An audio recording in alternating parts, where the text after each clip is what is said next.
अवधूत चिंतन श्री गुरुदेव दत्त महाराज की जय. सर्वांना श्री स्वामी समर्थ. श्री गुरुदेव दत्त. स्वागत आहे आपलं माझ्या चॅनल मध्ये. माझं नाव निशा सातपुते. चॅनलचं नाव आहे निशा लाईफस्टाईल. तर आज आपण गुरुवारची माहिती पाहणार आहोत. 11 गुरुवार कसे करायचे, नियम काय आहेत, अटी काय आहेत आणि छोटासा अनुभव. माझं छोटं लहान बाळ आहे, त्याच्यासाठी मी 11 गुरुवार केले होते. तो आजारी पडायचा सारखा सारखा म्हणून, पण आता जसे मी 11 गुरुवार केले तसे तो आजपर्यंत आजारी पडलाच नाही. कधी त्याला आजारी पडायची वेळच आली ना. असा माझा छोटासा अनुभव आहे. त्यानंतर 11 गुरुवार कसे करायचे ते आज आपण पाहणार आहोत आणि नियम काय आहे तेही आपण पाहणार आहोत. तर 11 गुरुवार सुरू करायच्या आधी आपल्याला संकल्प सोडवायचा आहे. ज्या गुरुवारी किंवा मग बुधवारी या 2 वाराला, म्हणजे गुरुवारच्या आदल्या दिवशी किंवा मग गुरुवारी संपूर्ण दिवसात तुम्ही कधीही केंद्रात जा, मठात जा किंवा मग दत्त मंदिर कुठे जवळ असेल तिथे जा. आपल्याला खडीसाखर, नारळ हातात घेऊन जायचंय. महाराजांच्या चरणी आपल्याला प्रार्थना करायची. माझं हे पारायण निर्विघ्नपणे पार पडू दे आणि छान अशी प्रार्थना करायची. तुमच्या मनात जे काय असेल ते महाराजांना सांगायचे. तुम्ही कशासाठी पारायण करताय तेही सांगायचंय आणि महाराजांना प्रार्थना करायची आणि तो नारळ महाराजांच्या चरणी अर्पण करायचा आहे. आणि त्यानंतर आपल्याला संकल्प हा पहिल्याच गुरुवारी सोडवायचा, 11 गुरुवारचा. नंतर आपल्याला संकल्प सोडवायचा नाही. त्या हातात पाणी घ्यायचे, आपल्याला तांदूळ घ्यायचे आणि त्याच्यात आपला अखंड अक्षदा, सॉरी, फुलं असेल तर फुलं घ्यायचे, नाही तर अखंड अक्षदा घ्यायच्यात. त्याच्यानंतर आपल्याला तो संकल्प, तुमचा जो काय संकल्प असेल तो आपल्याला बोलायचा आहे आणि ते पाणी आपल्याला तांब्याला सोडून द्यायचं आहे. त्यानंतर आपल्याला गुरुवारला सुरुवात करायची आहे. तुमची जी काय सेवा असेल तर त्याआधी आपल्याकडे सहारामृत असणं गरजेचं आहे. अशा प्रकारे सहारामृत भेटतं. ते तुम्हाला पाहिजे असेल तर मी तुम्हाला नंबर देते स्क्रीनवर, ऑनलाईन भेटून जाईल. जर ऑनलाईन नसेल पाहिजे, तुमच्याजवळ कुठं केंद्र असेल तर तिथं असेल तर तिथं जाऊन घ्या. अशा प्रकारे पण हा ग्रंथ आज काहीलाच पाहिजे. आपल्याला 11 गुरुवार करायचंच म्हटल्यावर तर सहारामृत पाहिजेच आपल्याला. त्यानंतर खूप छोटा ग्रंथ आहे. 1 ते 21 अध्याय आपल्याला वाचायचे असतात दर गुरुवारी.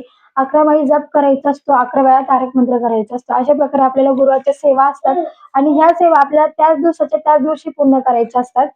दुसऱ्या दिवशी करून चालत नाही. 12च्या आतच ह्या सेवा आपल्याला पूर्ण करायच्या असतात. तर तुम्ही म्हणसाल ताई गुरुवार आम्ही उपवास करायचा का, आमचं लहान बाळ आहे. तर तुम्ही आपण उपवास कशासाठी करतो, असं काही बंधन नाही की उपवास केला पाहिजे. पण आपण उपवास का करतो त्याचं एक कारण म्हणजे आपण दररोज चरतच असतो, म्हणजे आपण रोज जेवतच असतो. पण एक दिवस आपल्या पोटाला आराम म्हणून आपल्याला उपवास करायचा असतो. मग पण उपवास आपलं कसं असतं बायकांचं, की आपण पारायण करतो, आपल्याला उपवास करायचाच असतो. तसं तो उपवास करायचा आहे. तुम्ही काही उपवासाला खाल्ला, खिचडी, साबुदाणा तरी चालेल, पण उपवास करायचा 11 गुरुवार.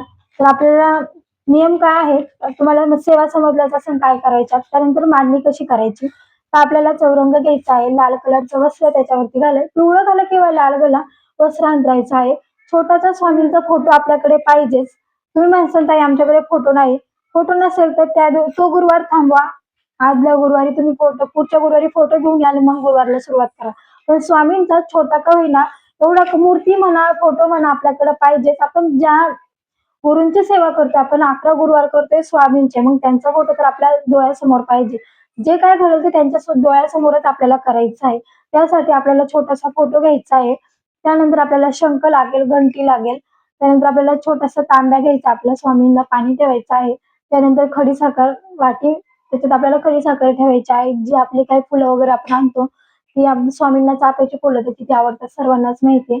अशा प्रकारे आपल्याला पंचोपचार पूजा करून घ्यायची. कोणाकडे जर मूर्ती असेल तर दर गुरुवारी आपल्याला पंचामृत आणि अभिषेक घालायचाच आहे मूर्तीवरती आणि मग आपल्याला मांडणी करायची. मांडणी करायच्या आधी आपला अभिषेक झाला पाहिजे. दर गुरुवारी 11 गुरुवार आपल्याला स्वामींना अभिषेक घालायचाच आहे. अशा प्रकारे आपल्याला मांडणी करायची आहे. त्यानंतर नियम काय आहेत, तर कडकडीत मांसाहार वर्ज्य. 3 महिने मांसाहार आपल्याला करायचा नाही. कारण तुमच्या घरात कोण करत असेल तर त्यांना करू द्या. तुम्ही करून खायला घाला तरी चालेल. कारण आपण घरातल्यांना अडवू शकत नाही. आपली इच्छा आहे, आपल्याला आपण सेवा करतोय, त्यांना आपण बंधन घालू शकत नाही. आपण बस त्यांना म्हणून 3 महिने खायचं नाही. आपण बायकांचं एक असतं की मी पाळते तुम्ही पण पाळा, असं काही नाही. त्यांनी खाल्लं तर त्यांना खाऊ दे. त्यांना तुम्ही खाऊन नाही दिला, उगाच भांडण होणार, कटकट होणार. आपल्याला कोणत्याही सेवेला कटकट करून सुरुवात करायची नाही. त्यासाठी त्यांना खायचे त्यांना खाऊ द्या. तुम्ही 3 महिने तुम्ही वर्ज्य करा, तुम्ही खाऊ नका. त्यानंतर आपल्याला परान्न वर्ज्य करायचे. कोणाच्याही घरचं आपल्याला खायचं नाही 3 महिने. त्यानंतर आपल्याला, तुम्ही म्हणसाल माहेरी गेले, कोणाच्या लग्न कार्याला गेले, नाही खायचं आपण. कडकडीत वर्ज्य आहे, आपल्या मांसाहार वर्ज्य करायचंय. जर क्वचित तुम्हाला खायची वेळ आली तर सरळ ओम तस्य वितुर्यम, भर्गो देवस्य धीमहि हा मंत्र आपल्याला घ्यायचा आहे. गायत्री मंत्र बोलायचा आणि मग खायचा. त्यानंतर आपल्याला हे पारायण आपल्याच घरी करायचे. हा, तुमच्या इथं मुंबईमध्ये कुठं मला ठाण्यात घर असेल तर तुम्ही गावी जाणार असेल तर ते गुरुवारी तुमचं गावी गेले असेल तर तुम्ही तुमच्या त्या गावच्या घरी करू शकता. कारण ते तुमचं स्वतःचं घर आहे. ते दुसऱ्याचं घर नाही. तुम्ही तिथेही तुमचा गुरुवारचं मांडणी करून तुम्ही सेवा करू शकता. त्यानंतर तुम्ही माहेरी गेला तिथं नाही करू शकत. तिथं आपण फक्त उपवास करायचा, सेवा करायचा, पण मांडणी नाही करायची. तो गुरुवार आपल्या 11 गुरुवारमध्ये धरायचा नाही. त्यानंतर तुम्ही कुठं लग्न कार्याला गेला, कुठेही जा, पण गुरुवार आला तो गुरुवार स्किप करायचा आहे. ती सेवा म्हणजे त्या दिवशी तो गुरुवार पकडायचा नाही आपल्याला 11 गुरुवारमध्ये. मी तर एकच सांगेल तर 3 महिने कुठंच कुणी जाऊ नका. आपली सेवा चालू, आपली सेवा निर्विघ्नपणे आपल्या घरी पार पडू दे. आशिष महाराजांना प्रार्थना करा. 3 महिने छान असं आपल्या घरी बसून सेवा करा. कोणाच्या घरी जायची गरज नाही. कोणाच्या घरी गेल्या तर अन्न घाललं जातं. त्यापेक्षा आपल्या आपल्या घरी आपली सेवा करा. आपली सेवा संपल्यावर कुठं जायचंय तर जा. अचानक तुम्हाला कुठे जायचं असेल तर जा, असं काही बंधन नाही.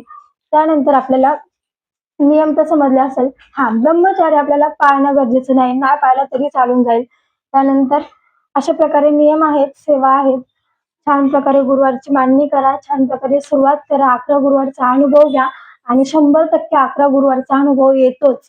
कारण माझ्यापासून मी सांगते, मला अनुभव आलाय म्हणून मी तुम्हाला सांगते. खरंच 11 गुरुवार करा. ज्याची इच्छा असेल तुम्ही कोणत्याही गोष्टीसाठी 11 गुरुवार करू शकता. तुम्हाला नोकरी लागत नसेल तुम्ही 11 गुरुवार करू शकता. लग्न जमत नसेल 11 गुरुवार करू शकता. कोणत्याही गोष्टीसाठी तुम्ही 11 गुरुवारचं व्रत करू शकता आणि कोणीही करू शकतं. अगदी म्हणजे तुम्ही शाळेतले 5वी 6वीची मुलांची इच्छा झाली तेही लोक 11 गुरुवार करू शकतात. कोणीही केलं तरी चालेल. ज्या व्यक्तीला वाचता येतं त्यांनी हे गुरुवार केलं तरी चालतं. अशा प्रकारे आपल्याला 11 गुरुवार करायचे आहेत. ही अशी छोटीशी मी अशी माहिती सांगितली आहे 11 गुरुवारची.